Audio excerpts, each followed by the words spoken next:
प्रणाम किसान भाइयों, मैं अशोक सिंह कौरव, एसईडीओ गंजवासौदा, दृष्टि न्यूज के माध्यम से आप लोगों को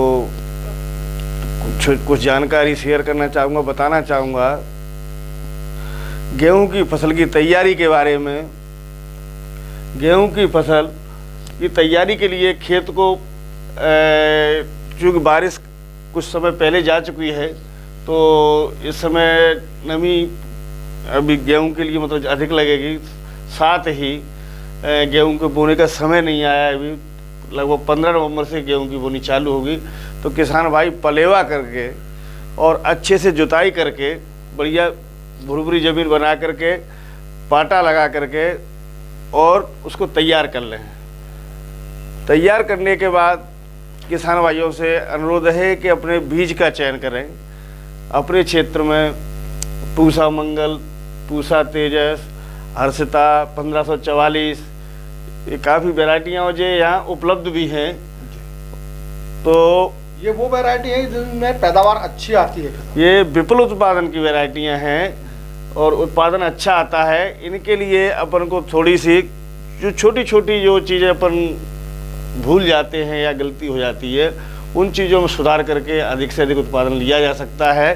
तो इसके लिए बीज का पहले मैं बताना चाहूँगा, बीज का चुनाव करने के लिए कि किसान भाई बढ़िया अच्छा बीज का चुनाव करें। और प्रमाणित बीज अगर उपलब्ध नहीं होता है तो घर पे उपलब्ध बीज को भी ग्रेडिंग करके छान के और जो अच्छा दाना है उसको तैयार करें। और उसमें से अंकुरण परीक्षण के लिए किसान भाई 100 दाने लेकर के किसी सूती कपड़े या टाट के बोरे में रख के और उनको ढक के और उस पर नमी पानी मतलब छिड़कते रहें और उसका अंकुरण परीक्षण कर लें। उससे वो अंकुरित हो जाएगा, वो उसमें अंकुरित हो जाएगा। उससे अंकुरित हो तब जाके कहीं वो बोने योग्य होगा। 75-80% से ऊपर है तो बोने के लिए पर्याप्त है। और उस अंकुरण परीक्षण के पश्चात मैं किसान भाइयों को कहना चाहूँगा कि किसान भाई बीज का उपचार कर लें। पहले फंजीसाइड से कर लें, जैसे बाविस्टीन या बीटावैक्स से, तमाम अलग अलग नामों से आते हैं बीज उपचार की दवाइयाँ। तो उनसे उपचार करने के बाद फिर कीटनाशक से उपचार 2 से 2.5 ग्राम पाउडर प्रति किलो बीज के हिसाब से कीटनाशक से उपचार कर लें। और उसके ये इस चीज़ को किसान भाई बोनी से काफ़ी समय पहले करके तैयार करके घर पर रख सकता है। और जो जीवाणु से जो उपचार करना है, मतलब जैसे एजेटोबैक्टर, जैसे चने में आपका उपचार राइजोबियम से होता है, तो इसमें दलहनी फसलों में और गेहूं जो खाद्यान्न फसलें होती हैं एजेटोबैक्टर का उपयोग करते हैं। तो एजेटोबैक्टर 5 से 7 ग्राम प्रति किलोग्राम बीज के हिसाब से बोने से 2 घंटे पहले बीज का उपचार करके और बोनी करें। एक बात मैं इस आपके माध्यम से ये और कहना चाहूँगा किसान भाइयों से कि उर्वरक के बारे में कि किसान भाई डीएपी को ही पूर्ण उर्वरक मान के उपयोग करते हैं।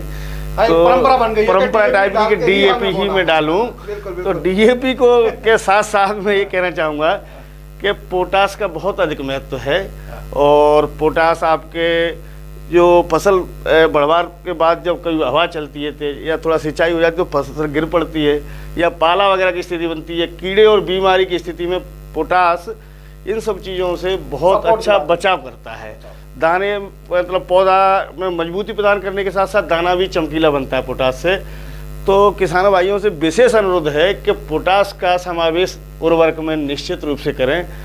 और अगर उनके पास मतलब देसी या गोबर की खाद उपलब्ध है तो 2 टन प्रति मतलब बीघे के हिसाब से 10 टन मतलब प्रति हेक्टेयर जुताई, आखिरी जुताई से पहले जमीन में अच्छी तरह 2 टन प्रति बीघा या 10 टन प्रति हेक्टेयर मतलब 5 बीघे के हिसाब से अच्छी तरह ज़मीन में मिला दें जुताई के वक्त और पाटा लगा दें। उसके बाद जब उर्वरक उपयोग करते हैं तो नाइट्रोजन, फास्फोरस और पोटास के रूप में दिया जाता है। तो 100 किलो नाइट्रोजन और 60 किलो पोटास 60 किलो फास्फोरस और 40 किलो पोटास, ये इसका विपुल उत्पादन के लिए इसका डोज है।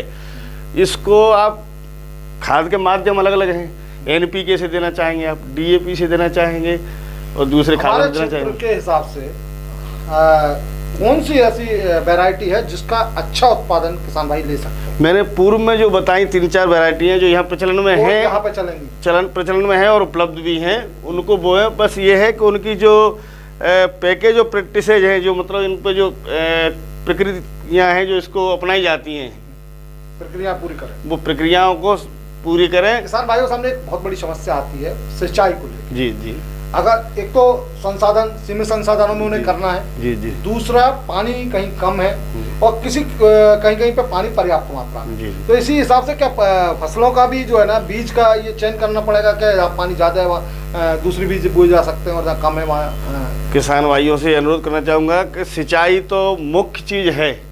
अगर अपन पे सिंचाई कम है तो दूसरी फसल की तरफ अपन को जाना जरूरी है, क्योंकि अगर अपन एक सिंचाई है और अपन गेहूं पर जाएंगे तो उत्पादन अपन नहीं ले पाएंगे और लागत अपनी लगेगी ही, लेकिन वो उत्पादन नहीं मिल पाएगा, जिससे अपन को आर्थिक रूप से नुकसान होगा। तो पहले एक बिंदु मैं और बताना चाहूँगा कि बोनी के लिए डबल जो खाने वाली सीड ड्रिल होती है, किसान भाई उससे बोनी करें, जिससे कि खाद नीचे रहेगा और उसके ऊपर से बीज बोते वक्त ऊपर गिरेगा।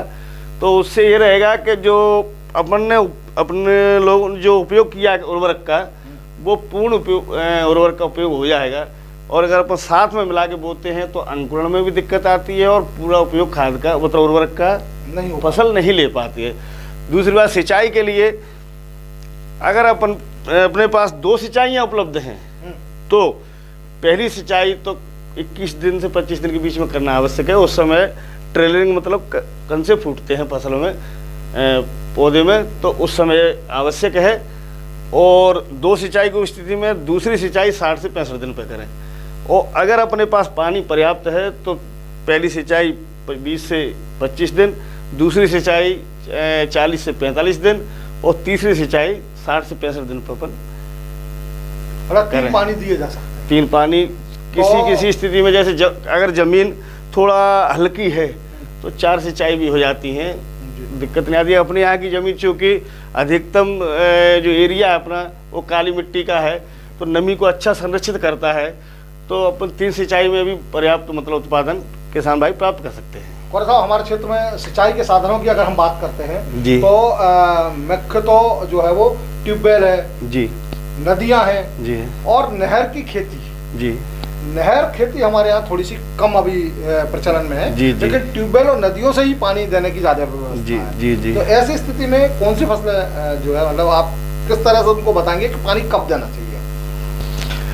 मैं खास करके जैसे गेहूं के बारे में बता रहा था आपको, तो गेहूं के बारे में पानी की उपलब्धता के अनुसार अपने यहाँ बलराम तालाब भी काफ़ी बने हुए हैं। बलराम तालाब हैं, नाले भी जीवित हैं, अभी चल रहे हैं, और कहीं नदी है और ट्यूबवेल हैं। तो जहाँ पर्याप्त पानी है वहाँ अपन विपुल उत्पादन गेहूँ ले लें, और जहाँ पानी कम है तो अपन चने और दूसरी दलहनी फसलों पे चलिए, मैं आपकी इस बात से सहमत हो गया, लेकिन जी। अब एक दूसरी समस्या आती है जिस के बारे में हमारे क्षेत्र को जाना जाता है पूरे देश में। जी, विदिशा, अशोकनगर, सीहोर और रायसेन एक ऐसा क्षेत्र है जिसमें उत्पादित गेहूं पूरे देश में जिसकी डिमांड रहती है और पूरे देश में वो खाया जाता है, जिसे 306 सरबती की वैरायटी के नाम से जाना जाता है। तो ये वैरायटी में क्या करे किसान के ज्यादा फायदा मिल सके? इन वैरायटियों का जो गुणवत्ता है, जो खाने के लिए मतलब जो ज़्यादातर उपयोग में आती हैं, उच्च गुणवत्ता की किस्म हैं, और थोड़ा सा इनमें उत्पादन थोड़ा सा कम आता है विपुल उत्पादन की जगह। तो इसको किसान बो रहे हैं, लेकिन जो पूर्व में जितना एरिया था उससे एरिया थोड़ा कम हुआ है। और कम होने का कारण है कि इसमें भी प्रयास, वैज्ञानिक इस तरह से प्रयास किए जा रहे हैं कि इसमें अधिकतम उत्पादन की किस्में लाई जाएं।